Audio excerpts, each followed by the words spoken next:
তো আহ, আসসালামু আলাইকুম এবং গুড ইভিনিং। ফর্মালি আমরা শুরু করতেছি।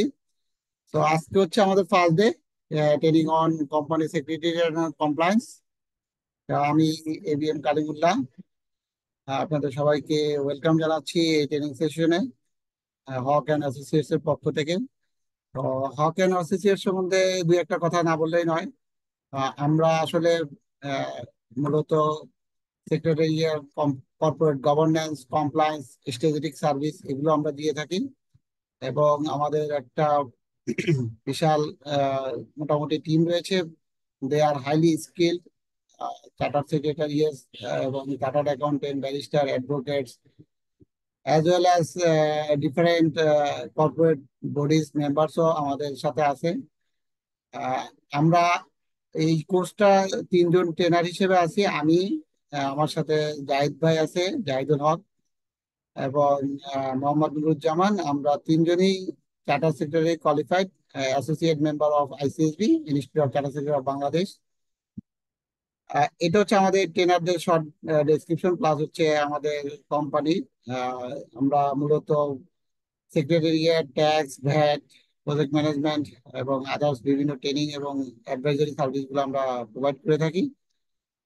তো এই ট্রেনিংটার মূল উদ্দেশ্যটাই হচ্ছে আসলে আপনারা কিভাবে সেক্রেটারিয়াল যে অ্যাক্টিভিটিস গুলো সেগুলো আপনারা কিভাবে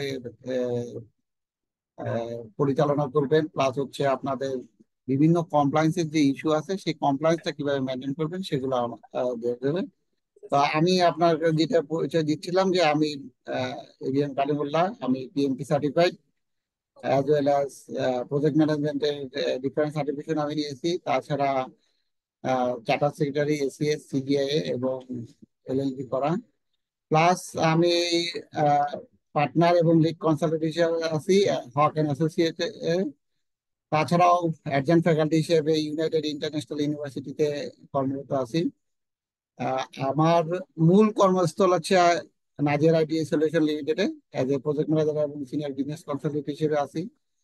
তাছাড়া বিভিন্ন ভলেন্টারি ওয়ার্কের সাথে জড়িত আছি, ভাইস প্রেসিডেন্ট হিসেবে সিজিআই নেটওয়ার্ক বাংলাদেশ এবং ICSB company law review sub কমিটির মেম্বার হিসেবে আছি।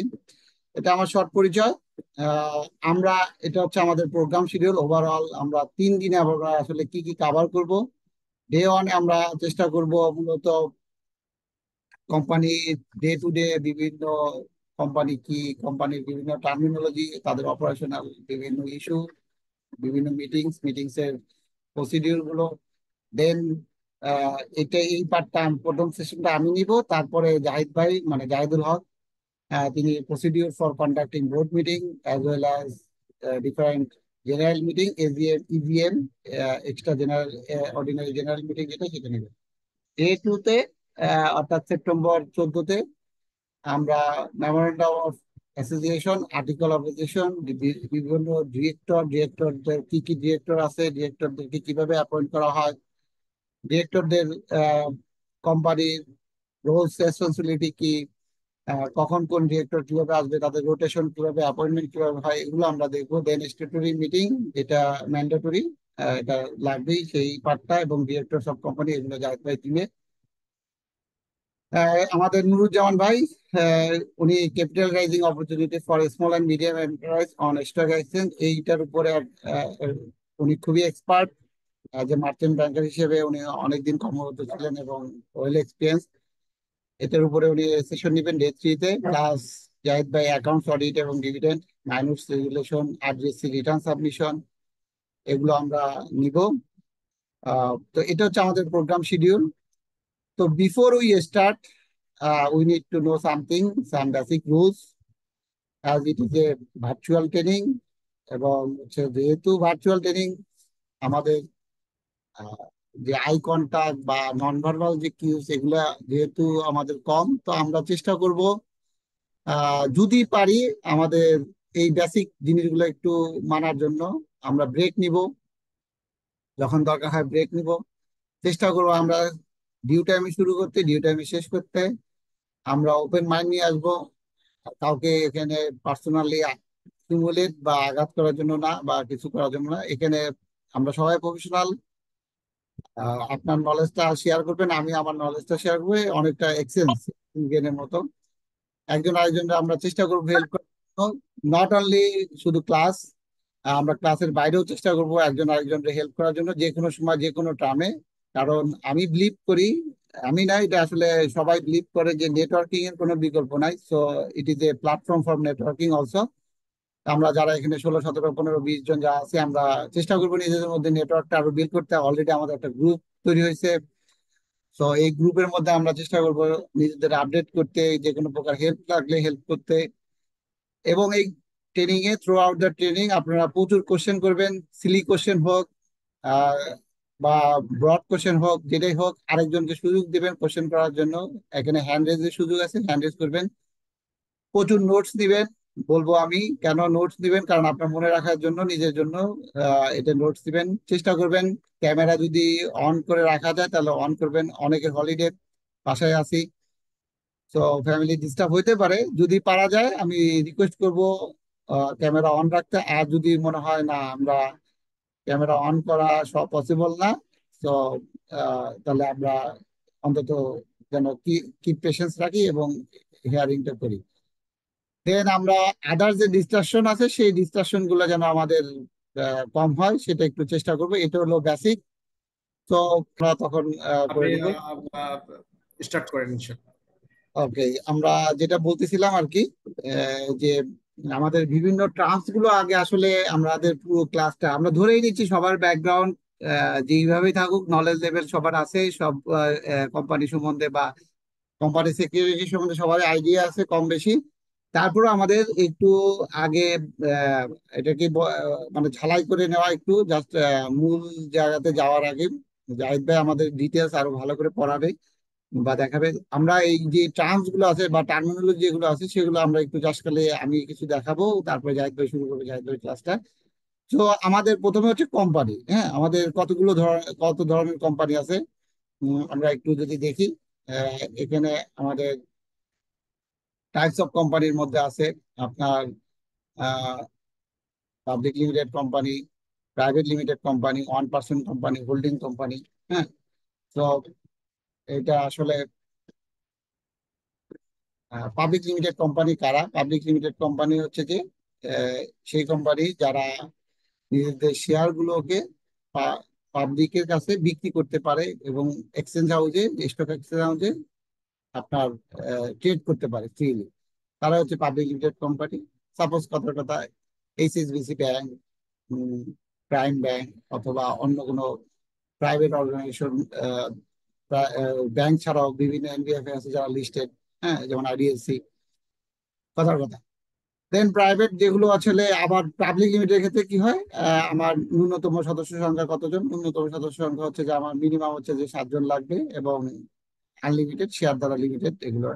দেন হচ্ছে প্রাইভেট লিমিটেড। প্রাইভেট লিমিটেড হচ্ছে স্মল অর্গানাইজেশন, হচ্ছে 2 থেকে 50 জনের মধ্যে থাকে, যারা পাবলিকলি ট্রেড করতে পারে না। তাদের কিছু লিমিটেড আছে, তাদের নিজেদের মধ্যেই আহ, আহ, রাখতে হয়। তো দেন হচ্ছে নতুন যেটা আসছে, ওয়ান পার্সন কোম্পানি।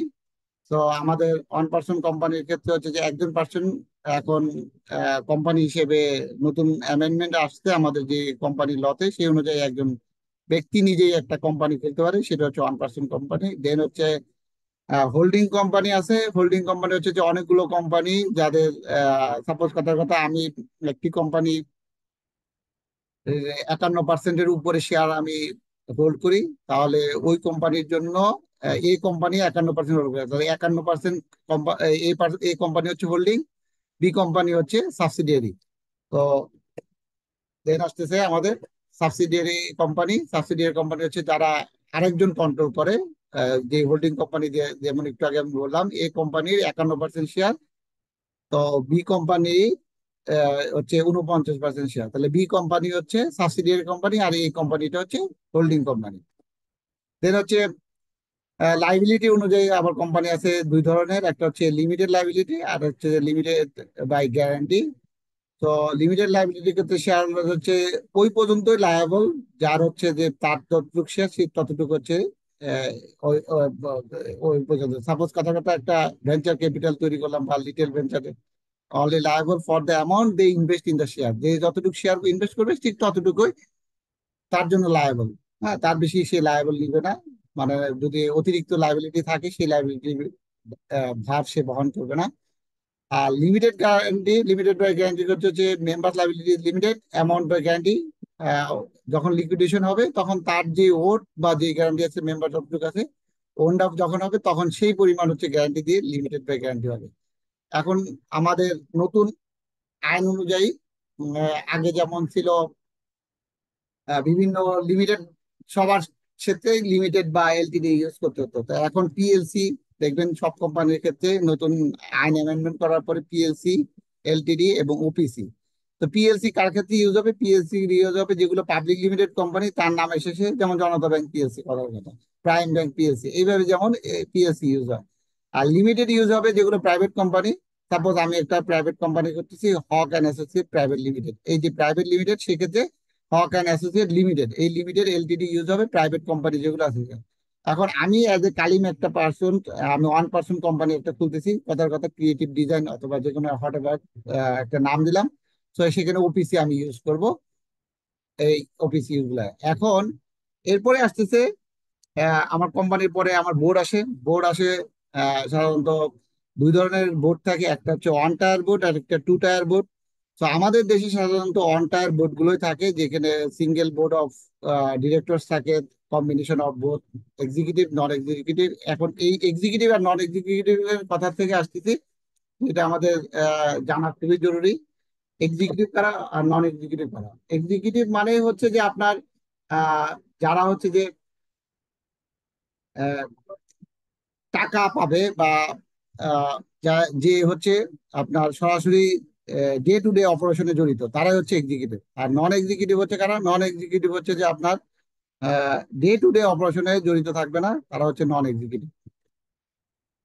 আচ্ছা, এই টু টায়ার বোর্ডটা সাধারণত ইউরোপ বা আমেরিকা, যেহেতু বইয়ের টার্ম সেজন্য আনা। এগুলো সাধারণত আহ, আহ, ভালো দেশগুলোতে, যারা থার্ড ওয়েস্টার্ন কান্ট্রি, এই এই এই দেশগুলোতে দেখানো যায়, দেখা যায় সাধারণত টু টায়ার বোর্ড। এটা আমাদের দেশে নাই, তেমন সেপারেট বোর্ড থাকে, একদল সুপারভিশনে থাকে আর একদল ম্যানেজমেন্টের পার্ট হিসেবে থাকে। এগুলো সাধারণত ইউরোপিয়ান কান্ট্রিজ বা আমাদের ফার্স্ট ওয়ার্ল্ড যেগুলো আছে সেগুলোতে সাধারণত থাকে। এগুলো আমাদের দেশে এখন পর্যন্ত ওইভাবে হয় না টাইপ টু টাইপ। বাট আমাদের নীতি নির্ধারণ বা যারা পলিসি মেকার আছে তারা চেষ্টা করতেছে টু টায়ার বোর্ড ইন্ট্রোডিউস করার জন্য।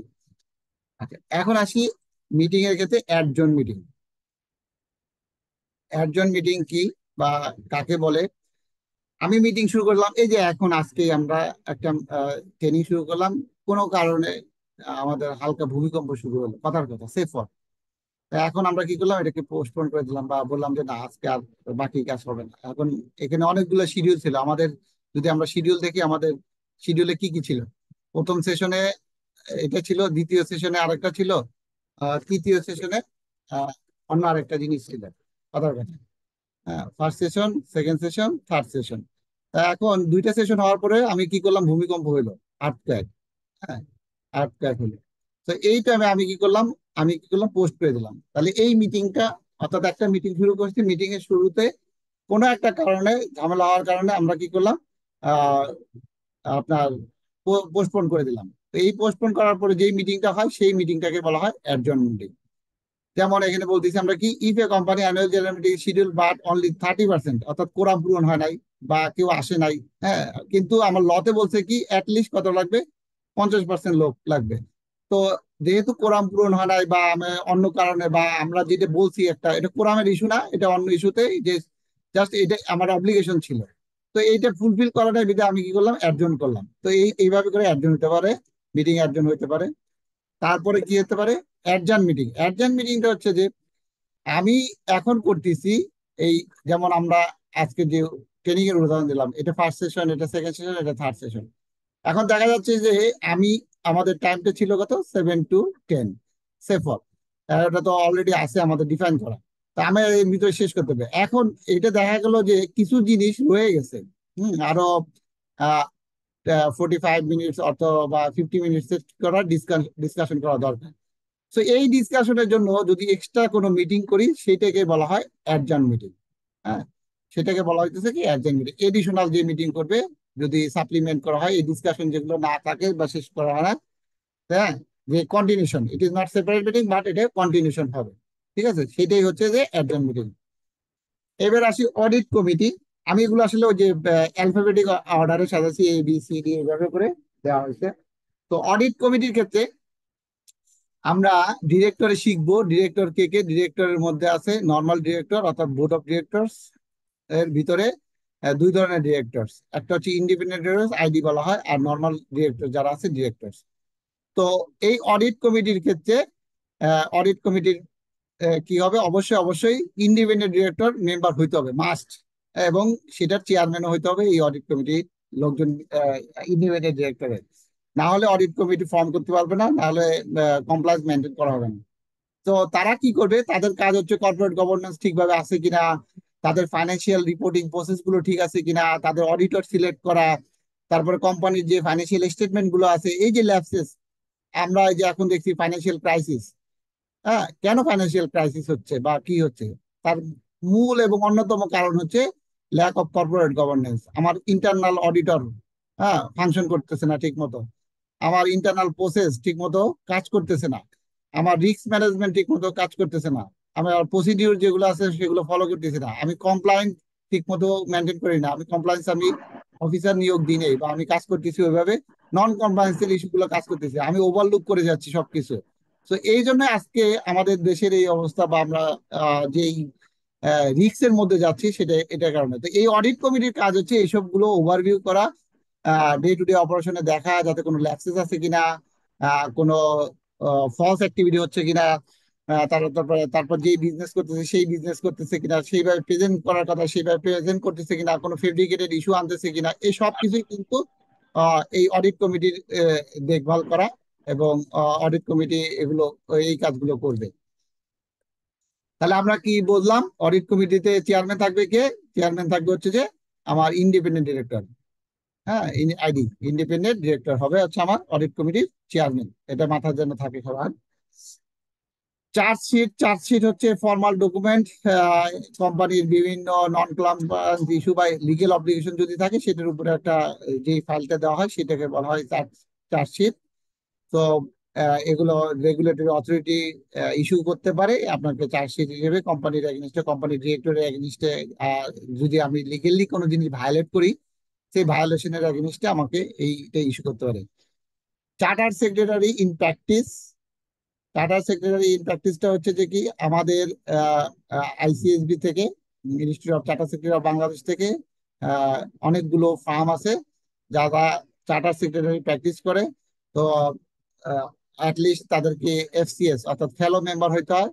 ফেলো মেম্বার হওয়ার পরে কোনো সে আদার কোনো গভর্নমেন্ট হোক, নন গভর্নমেন্ট হোক, অর্থাৎ যে কোনো সার্ভিস হোল্ডার হইতে পারবে না, সে প্র্যাকটিসিং চার্টার সেক্রেটারি করতে হবে। তারা হচ্ছে যে চার্টার সেক্রেটারি প্র্যাকটিস, তারা কি করে, বিভিন্ন অ্যাডভাইজরি সার্ভিস, কর্পোরেট গভর্নেন্স, কমপ্লায়েন্সের সার্টিফিকেট ইস্যু, হ্যাঁ, এবং বিভিন্ন কোম্পানি রিলেটেড ইস্যুগুলো তারা রিজলভ করে থাকে এবং দিয়ে থাকে।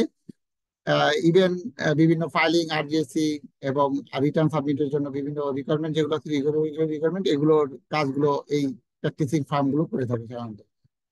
Chief governing officer, chief governing officer বা সিজিও যেটা বলে, আমাদের কি কি থাকে, আমরা যদি লিস্টেড কোম্পানি হই, লিস্টেড কোম্পানি হলে চারটা পজিশন হচ্ছে স্টেটরি পজিশন, চারটা, ফোর। কি কি? সিইও, তারপর হচ্ছে সিএফও, সিএস, আর হচ্ছে head of internal audit and compliance. এই যে চারটা পজিশন, এই চারটা পজিশন চারজন ইন্ডিভিজুয়াল। সে ফর এখানে আমরা এখন কে কে আছি, আমি আমাদের এখান থেকে উদাহরণ দিই। সাপোজ ইশতিয়াক আহমেদ হচ্ছে আমার সিইও, তাহলে ইশতিয়াক ভাই সিইও, তারপরে বিপুল ভাই হচ্ছে আমার সিএফও, দেন হচ্ছে যে এহসানুল করিম ভাই হচ্ছে আমার কোম্পানি সেক্রেটারি, সরি, এবং আর কি আছে, আমি তো সবাই দেখতে পাচ্ছি না। আচ্ছা, লতিফুল কবির বা উজ্জ্বল ভাই, যে কোনো একজন যদি, অন্যরা মাইন্ড করেন না, অন্যদেরকে অন্য পজিশন দিব না। হ্যাঁ, লতিফুল কবির। এখন নন কমপ্লায়েন্স হবে কখন? এহসানুল করিম ভাই যদি সিএফও এবং সিএস এই দুইটা কাজ করে, অর্থাৎ এই বিপুল ভাইকে সরাই দিয়ে এটা দিল, সে যদি লিস্টেড কোম্পানি তাহলে কিন্তু চিঠি খাবে। নন কমপ্লায়েন্স হবে, ভায়োলেন্ট হবে, হ্যাঁ, অর্থাৎ রুলস এর ভায়োলেশন হবে। এখানে বলছে কি, কর্পোরেট গভর্নেন্স গাইডলাইন এবং রুলস হচ্ছে কি, চারটা পজিশন চারজন ইন্ডিভিজুয়াল দিয়ে হবে, চারজন ইন্ডিভিজুয়াল, মানে সেপারেট সেপারেট, একজন দ্বৈত রোল প্লে করতে পারবে না। কিন্তু প্রাইভেটের ক্ষেত্রে সেই সুযোগটা আছে, কিন্তু পাবলিক হইলে, লিস্টেড হইলে, পাবলিক লিস্টেড কোম্পানি হলে অবশ্যই অবশ্যই চারজন ব্যক্তিকে আলাদা আলাদা হতে হবে। এখন চিফ গভর্নিং অফিসারের কাজ কি? চিফ গভর্নেন্স অফিসারের কাজ হবে এই governance, policy, compliance, rules regulation যেগুলো আছে এটা। এখন এটা আপনি চার্টার সেক্রেটারি যে আছে বা কোম্পানি সেক্রেটারি যে আছে, কোম্পানি সেক্রেটারির সাথে কি করতে পারেন, একজনকে এই তাকে এডিশনাল রোল হিসেবে চিফ গভর্নিং অফিসার হিসেবে দিয়ে দিতে পারেন। তো লার্জ অর্গানাইজেশন গুলো এটা আলাদা রোল থাকে।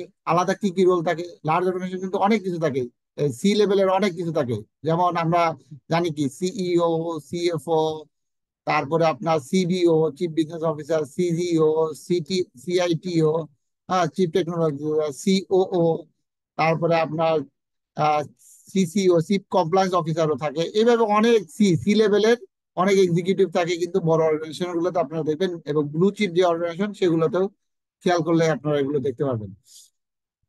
দেন কমপ্লায়েন্স অফিসার, এখন একজন যদি আপনি কোয়ালিফাইড লোককে নেন, তাকে আপনি ডুয়েল রোল দিতে পারেন, হ্যাঁ, লিমিটেড কোম্পানির ক্ষেত্রে। বাট ওই স্টেটরি পজিশনে আপনি ডুয়েল রোল দিতে পারবেন না, হ্যাঁ। কমপ্লায়েন্স অফিসার হবে ওই লোক যে হচ্ছে যে কোম্পানির ইন্টারনাল পলিসি গুলোও দেখবে, হ্যাঁ, প্লাস হচ্ছে যে এক্সটার্নাল রেগুলেশন এবং অন্যান্য যেগুলো আছে সেগুলো, প্লাস হচ্ছে যে কি, লিগেলি যে ইস্যুগুলো আছে সেগুলো যেন কোনো প্রকার ব্রিচ না হয়। দ্যাট মিনস সেই এইসবগুলো সবকিছু মেনটেন করবে থ্রু আউট দা প্রজেক্ট। এই সে কোম্পানি শুরু থেকে ওন্ডিং আপ পর্যন্ত সবকিছু সে মেনটেন করবে কমপ্লায়েন্সের। হ্যাঁ, কোনো প্রকার মানি লন্ডারিং, কোনো প্রকার করাপশন, কোনো প্রকার লোন ডিফল্টের এইসব হাবি যাবি যত প্রকার ডিফল্ট, যত প্রকার নন কমপ্লায়েন্স ইস্যু আছে সেগুলো যেন না হয়, সেটাই সে এনশিওর করবে এই কমপ্লায়েন্স অফিসার। একটু আগে আমি অলরেডি অডিট কমিটি পড়ানোর সময় বলে ফেলছি যে কম্পোজিশন অব অডিট কমিটির ভিতরে কে থাকবে। অডিট কমিটির ভিতরে অবশ্যই অবশ্যই ইন্ডিপেন্ডেন্ট ডিরেক্টর থাকতে হবে। ইন্ডিপেন্ডেন্ট ডিরেক্টর থাকতে হবে, প্লাস অন্যান্য ডিরেক্টর থাকবে। হ্যাঁ, সো ইন্ডিপেন্ডেন্ট ডিরেক্টর থাকবে কেন? যাতে, আমি কি বলছি, অডিট কমিটির কাজই হচ্ছে ওভারলুক করা, হ্যাঁ, যাতে আপনার ভুল হচ্ছে কিনা, এখানে সমস্যা আছে কিনা, হ্যাঁ, ভুলটা বের করা। অডিটের কাজ কি? অডিটরটা কি করে? অডিটরটা কিন্তু আপনার অডিট করে আপনার ভিতরে কোনো ইন্টারনাল প্রসেস বা ইন্টারনাল প্রসিডিউরের মতো কোনো ল্যাপসেস আছে কিনা, আপনি কোনো ভুল করছেন কিনা, আপনি কোনো নন কমপ্লায়েন্স আছেন কিনা, সেগুলোই কিন্তু অডিটের লোকজনগুলো আসে, অডিটর গুলো কিন্তু এসে দেখে। তো অডিটরের মূল কাজ হচ্ছে প্রিভেন্টিভ, প্রোঅ্যাক্টিভলি কাজ করা। তো এই অডিট কমিটির কাছে এই রিপোর্টটা আবার সরাসরি কিন্তু, অডিট কমিটির রিপোর্টটা সরাসরি কিন্তু এই বোর্ড অফ ডিরেক্টরের কাছে চলে যায়। তো এই এই এই এই এই এই এই অডিট রিপোর্টে, অডিটরের যে রিপোর্ট গুলো থাকে সেগুলো বোর্ড অফ ডিরেক্টরের কাছে সরাসরি এই অডিট কমিটির কাছে চলে আসবে। অডিট কমিটি আবার তার উপরে সিদ্ধান্ত নেবে এবং মিটিগেশন অ্যাকশন গুলো তৈরি করবে।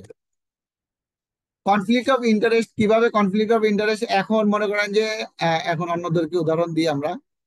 আপনারা মনে করেন যে এখানে আছেন, আহ, আহ, এই যে রফিক ভাই, তারপরে হাসানুজ্জামান ভাই, আরিফ ভাই, তিনজন ডিরেক্টর মিলে একটা কোম্পানি খুললেন। হুম, সরি, তাহলে কে কে?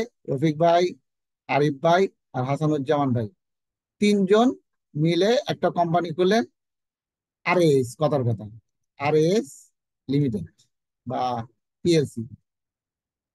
এখন আহ, আরিফ ভাইয়ের একটা প্রিন্টিং অর্গানাইজেশন আছে, আর হাসানুজ্জামান ভাইয়ের একটা আপনার মনে আছে, ফর মনে করেন যে কি আছে, আপনার সাপ্লায়ার, আপনার কি কি কি সাপ্লাই দেয়, আপনার বিভিন্ন র মেটেরিয়াল সাপ্লাই দেয়।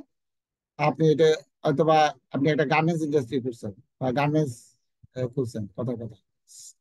তো এখানে এই সাপ্লায়ার হচ্ছে কি, বাটনের সাপ্লাই। তা এখন আহ, এই কোম্পানি কোম্পানি কিন্তু আলাদা এন্টিটি, হ্যাঁ, এটা এটা কিন্তু সেপারেট এন্টিটি। এরাও কিন্তু আলাদা এন্টিটি, এরা ডিরেক্টর কিন্তু এরা এটা, এই আর এস পিএলসি হচ্ছে পুরোটাই সেপারেট এন্টিটি।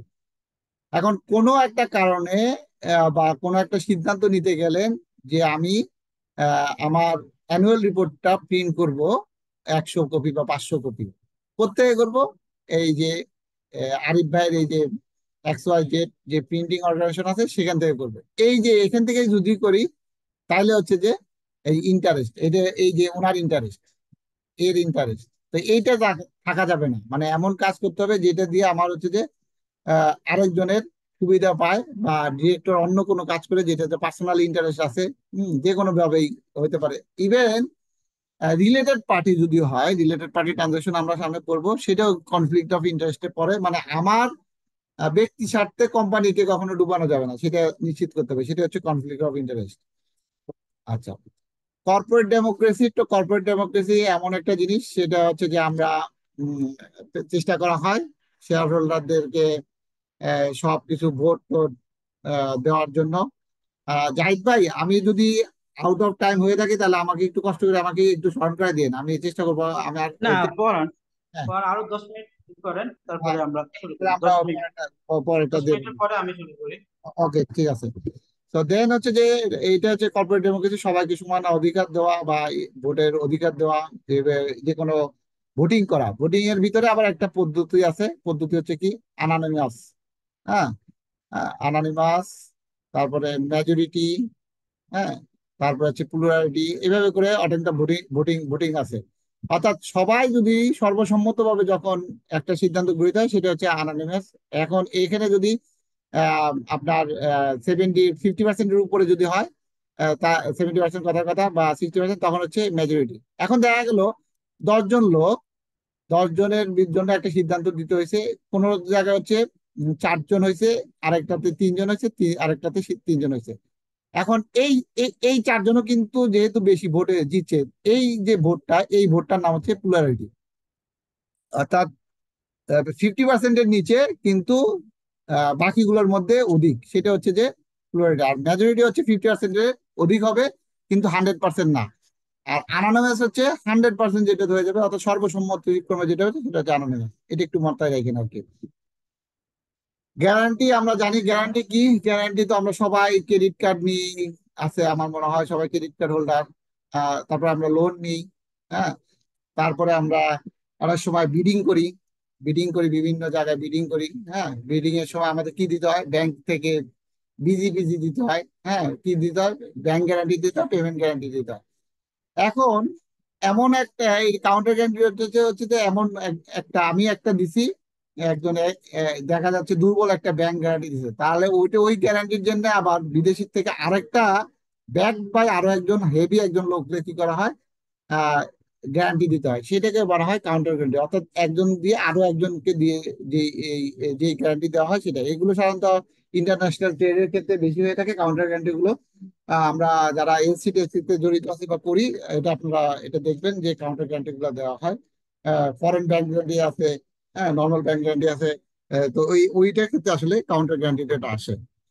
সিএসআর, সেটা প্রাইভেট হোক পাবলিক হোক, সবাই আমরা কম বেশি সিএসআর করি। এই যে এখন আমাদের রিসেন্টলি একটা বড় একটা ফ্লাড হয়েছে, আমরা কিন্তু সব অর্গানাইজেশন থেকে এই কম বেশি কি করতেছি, একটা ত্রাণ দিচ্ছি। হ্যাঁ, আমরা বিভিন্ন জায়গায় বিভিন্ন অর্গানাইজেশনের মাধ্যমে, গভর্নমেন্টেও আমরা দিতেছি, নন গভর্নমেন্ট এনজিওর মাধ্যমেও আমরা দিতেছি। তো আমরা যে যে এটা করতেছি, এটা কর্পোরেট সোশ্যাল রেসপন্সিবিলিটি। তো মূল কথা হচ্ছে যে ইথিক্যালি কাজ করতে হবে। আচ্ছা, ইথিক্স এর যখন প্রশ্ন আসলো, আমি একটু আপনাদেরকে একটু জিজ্ঞেস করি। আহ যেমন সাপোজ কথার কথা, এখানে একটা ট্রেন লাইন, এখানে ট্রেনটা যাচ্ছে। তো এদিকে একটা লাইন গেছে, এদিকে একটা লাইন গেছে। এখানে 5 জন দাঁড়ায় আছে, এখানে একজন দাঁড়ায় আছে। কিন্তু ট্রেনের এখানে একটা সুইচ আছে, এই সুইচটা দিয়ে মানে যাওয়ার কথা ট্রেনটা হচ্ছে এই লাইন দিয়ে। তো সুইচটা এখানে একজন আছে, তো সে কিন্তু, যে একজন আছে, একজন ব্যক্তি আছে, সে কিন্তু লিগেলি ঠিক আছে।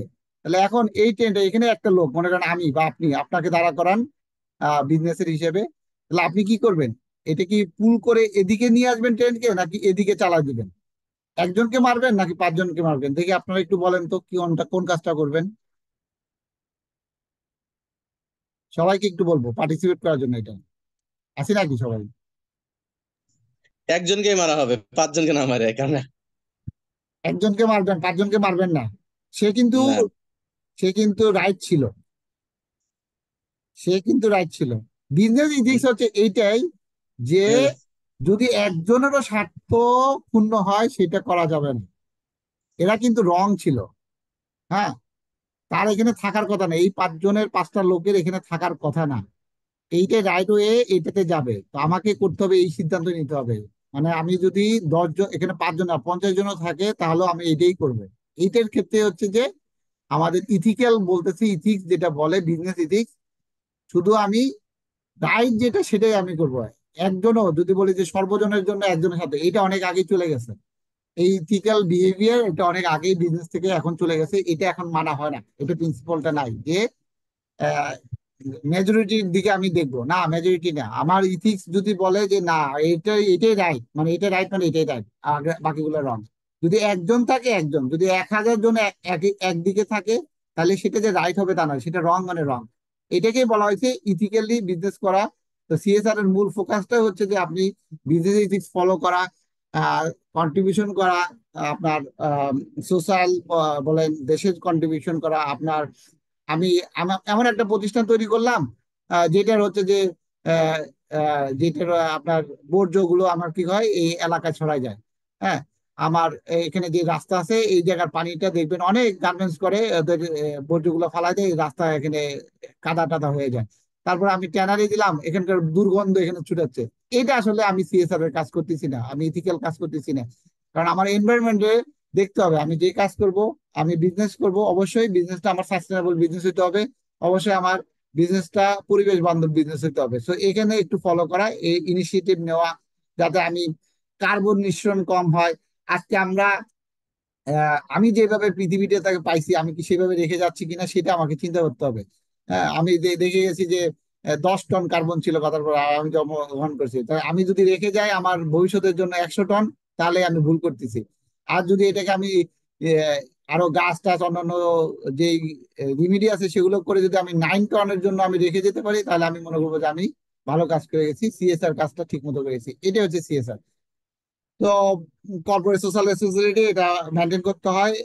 যদি ব্যাংক হয়, ব্যাংকের জন্য এটা ম্যান্ডেটরি। বাংলাদেশ ব্যাংকের গাইডলাইনেও আছে, সিএসআর কমপ্লায়েন্স করতে হয়। ডিমান্ড ফর পুল, আমরা এখানে এই যে যেমন এখানে আছি এখন 16-17 জন আছি পার্টিসিপেন্ট, বা 15-16 যেটাই হই, আমরা এখানে পুল করব। যে কোনো একটা মিটিং করতে গেলে এখানে পুল করা যায়, তখন এই শেয়ার হোল্ডারদের মধ্যে যারা আছে এখানে পুল করে একটা ডিমান্ড রেজ করতে পারে, একটা রেজুলেশন আনতে পারে। ডিমিউটিলাইজেশন এসেছিল একটা সময়, আহ, আহ, আপনার ঢাকা স্টক এক্সচেঞ্জে হয়েছিল এটা। এটা হচ্ছে যে আমাদের বিভিন্ন কোম্পানি ছিল যাদেরকে মেম্বার ওন ছিল, অর্থাৎ মেম্বার ওন অর্গানাইজেশন গুলোকে প্রফিট প্রফিট কোম্পানিতে কনভার্ট করা হয়েছিল। Mutual insurance company stock exchange যেভাবে করে করা হয়েছিল, সেটাকে বলা হয় ডিমিউটিলাইজেশন। এটা একবারের মতো হয়েছিল এটা ঢাকা স্টক এক্সচেঞ্জের মধ্যে। আচ্ছা, ওই যে এখানে একটু আগে আমি বলছিলাম কনফ্লিক্ট অফ ইন্টারেস্ট, পড়ানোর সময় আপনাদের মনে আছে কিনা, যে আমার ইন্টারেস্টেড পার্টিকে। তো এই যে কোরাম, ডিসইন্টারেস্ট কোরাম হচ্ছে যে আমি এমন ডিসিশন নিব। আচ্ছা, কোরামটা কি তাহলে আগে একটু বুঝে ফেলাই। কোরাম হচ্ছে যে কোনো একটা মিটিং হওয়ার জন্য মিনিমাম অ্যাটেন্ডেন্স থাকতে হবে। এই যে যেমন আমরা 7টা 5-এর দিকে আমরা বলতেছিলাম কি 7টা 5 বা 6 আমাদের 10 থেকে 11 জন পার্টিসিপেন্ট হয়ে গেছিল। তাহলে আমি কি করতে পারি, সতর্কতা, আমার এখন 25 জন। আমাদের আসলে অনেক পার্টিসিপেন্ট এখনো অ্যাটেন্ড করে নাই, 17, 15, 17, 25 জনের, 20 জনের কাছাকাছি। আচ্ছা, 20 জনই ধরি। তো 20 জনের মধ্যে 11 জন ছিল, তাহলে আমি অলরেডি মনে করতে পারি যে হাফের বেশি বা 1/3-এর বেশি আছে, বা এরকম আছে, তাহলে আমি এটাকে বলবো কোরাম ফিল আপ। এই জন্য আমরা ওই সময় চেষ্টা করতেছিলাম যে তাহলে আমরা শুরু করে দিই। তো এইটাই হচ্ছে যে অনেকটা কোরাম। এখন ডিসইন্টারেস্টেড কোরাম কি? এখন ডিসইন্টারেস্টেড কোরাম হচ্ছে যে আহ, যারা থাকবে, এই যে যে কোনো এই সময় একটা মিটিং এর সিদ্ধান্ত নিলাম, কিন্তু ওখানে কনফ্লিক্ট অফ ইন্টারেস্ট নাই, এক্সক্লুডেড হবে। হ্যাঁ, তারাই হচ্ছে ডিসইন্টারেস্টেড কোরাম হবে। যদি এখানে ওই সিদ্ধান্ত নেওয়ার সময় ইন্টারেস্টেড পার্টি থাকে, তাহলে ডিসইন্টারেস্ট হবে না, ওই কোরামটা ডিসইন্টারেস্টেড হবে না। কনফ্লিক্ট অফ ইন্টারেস্ট অ্যাভয়েড করার জন্যই এই কোরামটা করা হয়। ডক্টরিন অফ ইনডোর ম্যানেজমেন্ট, এটা একটা কঠিন টার্ম, তারপরে একটু বুঝাইটা হচ্ছে যে এটার ক্ষেত্রে হয় সাধারণত আপনার এক্সটার্নাল কোনো পার্টিকে, যারা কোম্পানির সাথে ডিল করবে, কোম্পানি যে রুলস রেগুলেশন ফলো করতেছে, এইটা দিয়েই বুঝাবে। এই ডক্টরিন ইনডোর ম্যানেজমেন্ট যদি বহাল থাকে, তো এটা এটা থার্ড পার্টির যে ইন্টারেস্ট, সেই ইন্টারেস্টটা প্রোটেক্ট করা হয় এই ডক্টরিন অফ ইন্টার ম্যানেজমেন্টের মাধ্যমে। অর্থাৎ অন্যদের স্বার্থ। হ্যাঁ, আমি কোম্পানি, আপনি মনে করেন আমি হক অ্যান্ড অ্যাসোসিয়েট আপনার সাথে কোনো চুক্তি করতেছি। হ্যাঁ, তো হক অ্যান্ড অ্যাসোসিয়েটস তো পার্টনার বা ডিরেক্টর আছে, কথার কথা সেফর অন্যরা। তো আপনার সাথে আরেকটা কোম্পানি এক্স ওয়াই জেড, এই কোম্পানির সাথে যে চুক্তি করতেছি, এই চুক্তিটাই যদি প্রোটেক্ট করবে এই ডক্টরিন অফ ইনডোর ম্যানেজমেন্টের মাধ্যমে, অর্থাৎ টোটাল প্রসেস প্রসিডিউর সবকিছু। হ্যাঁ, আমরা ইন্টারনাল রুলস রেগুলেশন আমরা ফলো করি, আমরা সবকিছু মেনটেন করি, এইটা দিয়েই এই ডক্টরিন অফ ইনডোর ম্যানেজমেন্ট বোঝানো হয়। আলট্রা ভাইরাস কি আমরা সামনে পড়বো, আর্টিকেল অফ অ্যাসোসিয়েশন এবং হচ্ছে মেমোরেন্ডাম অফ অ্যাসোসিয়েশন। তো এটা আমাকে একটা ক্ষমতা দেয়, এই ক্ষমতার বাইরে গিয়ে যদি কোনো কাজ করি সেটা হচ্ছে আলট্রা ভাইরাস। হ্যাঁ, সাপোজ কথার কথা আমি বিজনেস করতেছি, সফটওয়্যার ইঞ্জিনিয়ার, যেমন আমি প্রজেক্ট ম্যানেজার আছি এক জায়গায়, আমি সফটওয়্যার ইঞ্জিনিয়ার বা আমি সফটওয়্যারের কাজ করি, সফটওয়্যারের বিজনেস করি সফটওয়্যারের। তো এই বিজনেসের বাইরে গিয়ে আমি এখন যদি মনে করেন ফিশ এর বিজনেস শুরু করে দিই বা ফিশ বেচা কেনা করি, তাহলে এই এই জিনিসটা হচ্ছে যে আমার আলট্রা ভাইরাস। আরেকটা বলতে পারি, আমার লোনের নেওয়ার ক্ষমতা আছে 100 কোটি, আমি লোন নিলাম 105 কোটি, এই যে 5 কোটি যেটা, সেটা হচ্ছে আলট্রা ভাইরাস। অর্থাৎ আমার যে ক্ষমতা, মেমোরেন্ডাম অ্যাসোসিয়েশন আমার বলা আছে এইভাবে করবেন, এর বেশি আপনি করতে পারবেন না, কিন্তু আমি করতেছি কি, আমি এটা ভায়োলেট করতেছি। এই ভায়োলেট করাটা হচ্ছে ultra virus, ডক্টরিন of ultra virus. Constructive notice, এই কনস্ট্রাকটিভ নোটিশ হচ্ছে পাবলিক ডকুমেন্ট, যাতে দেখতে পারি যে মেমোরেন্ডাম এবং আর্টিকেল অ্যাসোসিয়েশন এই প্রিন্সিপালটা কি করে, কোম্পানিকে পাবলিক ডকুমেন্টস গুলো দেখার জন্য সুযোগ করে দেয় এই কনস্ট্রাকটিভ নোটিশের মাধ্যমে। কোর্ট যে কোনো সময় এই নোটিশ অ্যাপ্লাই করতে পারে। এগুলো সাধারণত খুবই কঠিন টার্মস, তারপর মোটামুটি আমি বোঝানোর জন্য বলতেছি। তো আপনাদের আহ, দেখা যে কোনো ডকুমেন্ট যেগুলো আছে, এই ডকুমেন্ট আদালতে দেখতে পারে, যেখানে উদাহরণ দেওয়া আছে দেখেন, if a person enters into contact with a company later claims that they were unaware of companies rules. হ্যাঁ, এটা বলতে পারবে না, এই কথাটা বলতে পারবে না, আপনাকে সবকিছু পইরা বুঝে শুই নাই। এখন মনে করেন হক একটা নিয়ম নীতি আছে, এখন আজিজুল ভাইকে আমি পার্টনার হিসেবে বা ডিরেক্টর হিসেবে ঢুকাচ্ছি, কিন্তু দিন শেষে দেখা গেল যে আমরা চোর বাটপারি করি, চুরি বাটপারি করি, হ্যাঁ, ডাকাতির সদস্য। তো সে পুলিশ এসে ধরছে আজিজ ভাইকে, সামনে যেহেতু আছে বলতেছে, আজিজ ভাই আবার মাইন্ড করেন না। তো এখন তাকে ধরছে, ধরার পর বলেছে যে না, তারা যে এই বিজনেস করতো আমি জানতাম না, বা এটার সাথে জড়িত না। এইটাই বলছে, আপনি জেনে নিবেন, এটা আপনার জানার দায়িত্ব।